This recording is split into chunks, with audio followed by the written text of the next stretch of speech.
something else. And maybe I do this in a row, but whatever. Let's start the reading.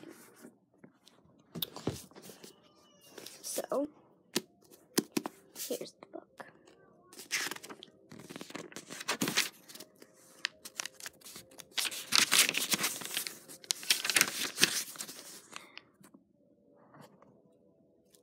So, okay, there's so many chapters, so guys, we're probably going to read like one chapter a day. 17 chapters, so I'm going to do half of the chapter. So, let's go. The Boy Who Lived. Mr. and Miss... my God. I have to do it like this for you guys. Like this, yeah. Okay. Mr. and Miss Dursley of number 4 Privet Drive were proud to say when they were perfectly normal, thank you very much. They were the last people you'd expect to be involved in anything strange or mysterious because they just didn't hold with such nonsense.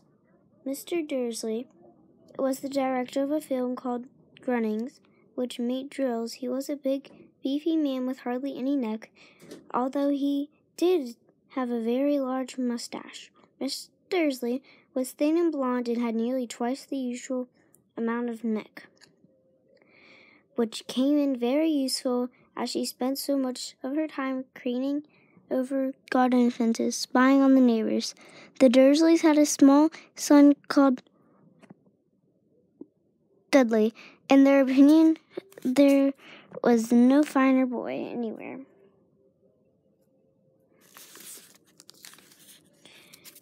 The Dursleys had everything they wanted, but they also had a secret, and their greatest fear was that somebody would discover it.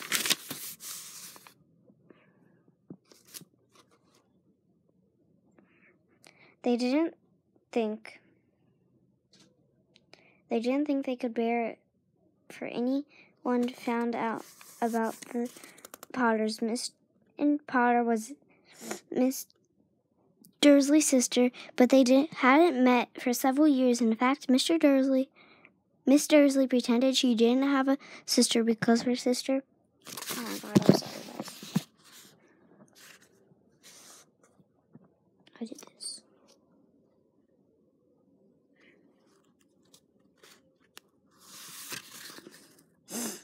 She had a sister because her sister and her... Her sister and her good-for-nothing husband were as un-Dursleyish as it was possible to be. The Dursleys shuddered to think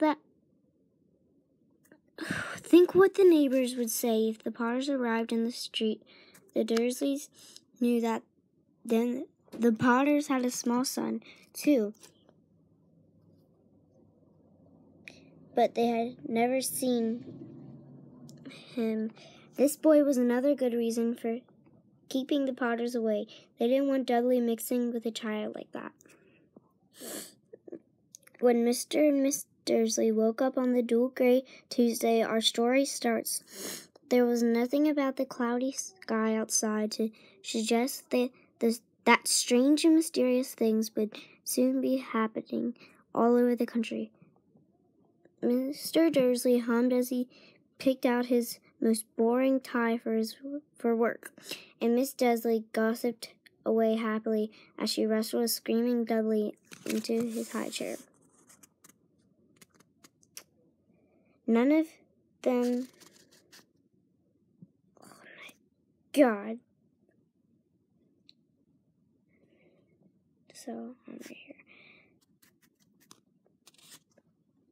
None of them noticed a large tawny owl flutter past the window. At 8:30, Mr. Dursley picked up his briefcase, pecked Miss Dursley on the cheek, and tried to kiss Dudley goodbye, but missed because Dudley was now having a tantrum and throwing his cereal at the walls. "Little tyke," chuckled Mr. Dursley. As he left the house, he got into his car and backed out of number four's drive.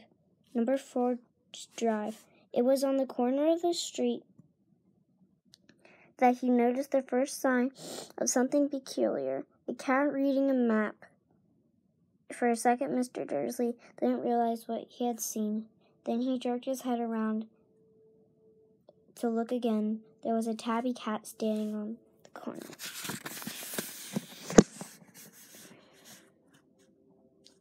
of Privet Drive, but there wasn't a map in sight. What could he have been thinking of? It must have been a trick of the light. Mr. Dursley blinked and stared at the cat. It stared back at Mr. Dursley. Stared back as Mr. Dursley. There we go. I'm sorry, guys. Mr. Dursley blinked and stared at the cat. It stared back at Mr. Dursley. Oh my God. I'm sorry. Dursley blinked it and stared at the cat. It stared back. As Mr. Dursley drove around the corner and up the road, he watched the cat in his mirror. It was now reading the sign that said Privet Drive. No looking at the sign. Cats couldn't read maps or signs. Mr. Dursley gave himself a little shake and put the cat out of his mind. As he drove toward town, he thought of nothing except a large order of drills he was hoping to get that day. But on the edge of the town, drills were driven out of his mind by something else. As he sat in the usual morning traffic jam, he couldn't help noticing that there seemed to be a lot of strangely dressed people in cloaks Mr. Dursley couldn't bear. Young people. He supposed that this was some stupid new fashion. He drummed his fingers on the steering wheel, and his eyes fell on a huddle of those weirdos standing quite close by. They were whispering excitedly together. Mr. Dursley was enraged to see that a couple of them weren't young at all. Why, the man had to be older than he was, wearing an emerald green cloak. The nerve of him. But then it struck Mr. Dursley that he was probably some silly strut. These people were obviously collecting for something. Yes, that would be it. The traffic moved on, and a few minutes later, Mr. Dursley arrived in the Bunnings parking lot, his mind back on drills. Mr. Dursley always sat with his back to the window in his office on the 9th floor. If he hadn't, he might have found it harder to concentrate on drills that morning. He didn't see the owls swooping. Oh my God. Wait, guys, I gotta adjust the camera really quick. This is getting annoying. I'm holding it.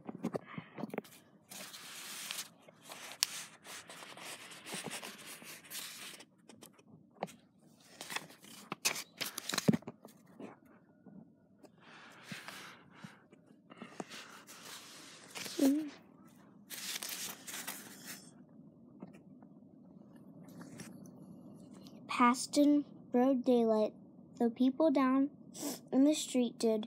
They pointed and gazed upon Malthus owl after owl sped overhead. Most of them had never seen an owl, even at night time. Mr. Dursley, however, had a perfectly normal owl-free morning. He yelled at 5 different people. He made several important telephone calls and shouted a bit more. He was in very good mood until lunchtime, when he thought he'd stretch his legs and walk across the road to buy himself a bun from the bakery. He'd forgotten all about the people in cloaks until he passed a group of them next to the bakers. He eyed them angrily as he passed. He didn't know why, but they made him uneasy. This bunch were whispering excitedly, too, and he couldn't see a single collecting tin. It was on his way back past them, clutching a large donut in a bag that he caught a few words of what they were saying. The Potters, that's right. That's what I heard. Yes, their son, Harry. Mr. Dursley stopped dead. Fear flooded him. He looked back at the whispers as if he wanted to say but something to them, but thought better of it. Wow. Sorry.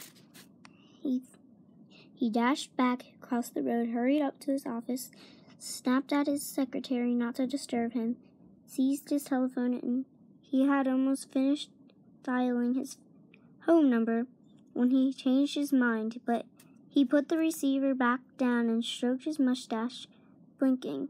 No, he was being stupid. Potter wasn't such an unusual name.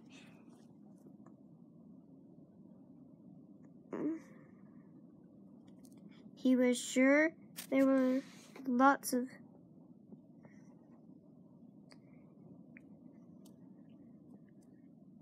people called Potter who had a son called Harry.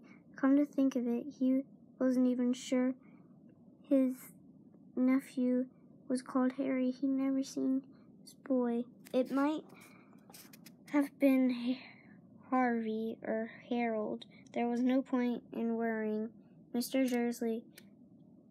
Dursley, she always got so upset to any mention of her sister. He didn't blame her. If he'd had a sister like that, but all the same those people in cloaks. Guys, I want to see how many pages are in this chapter. 1 second. Okay, that's a lot. So we're probably just going to stop after this page. Probably read 5 chapters, maybe. Possibly a chapter. I don't know.